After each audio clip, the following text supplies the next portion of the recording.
श्री जैसे जो अंधविश्वास बन गए हैं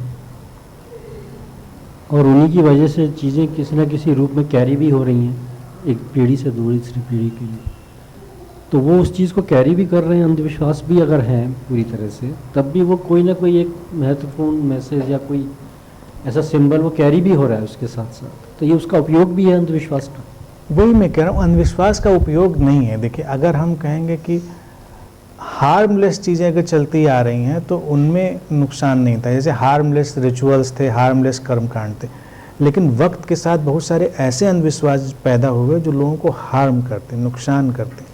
उनसे तो हमको अलग होना पड़ेगा। हम ये उनकी पैरवी नहीं करेंगे कि इनके बहाने भी अच्छा चला जा रहा है, लेकिन जो मोटी मोटी चीज़ें थी कल्चर में वो बेनिफिट करें। जैसे मंदिर गया व्यक्ति तो मंदिर में दिया जलाया, मंदिर में परिक्रमा करी, फूल चढ़ाया, ये सब यहाँ तक तो बहुत सब इसमें सिंबल हम डिकोड कर लेंगे।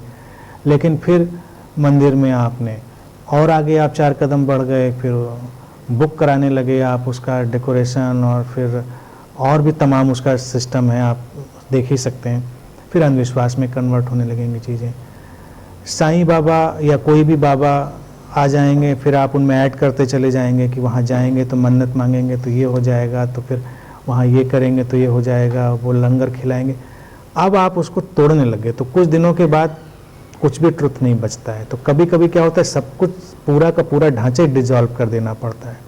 तो कई मास्टर्स तो सब बिल्कुल डिमोलिश करके आगे जाते हैं, लेकिन जहाँ थोड़ा सा भी प्योरिटी में कोई सिंबलिज्म बचा होगा वहाँ उसका उपयोग होगा, और ये वाइज ढंग से देखना चाहिए।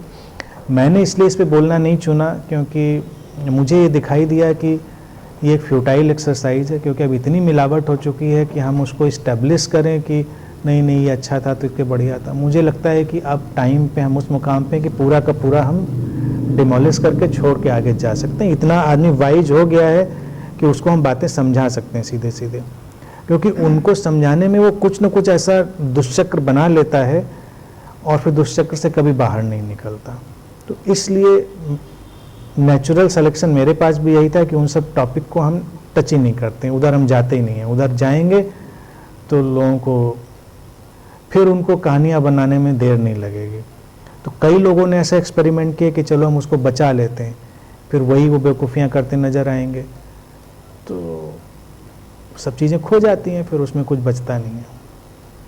मॉडर्न टाइम में मुझे लगता है अब हम उसके आगे जाके बात कर सकते हैं। That's all.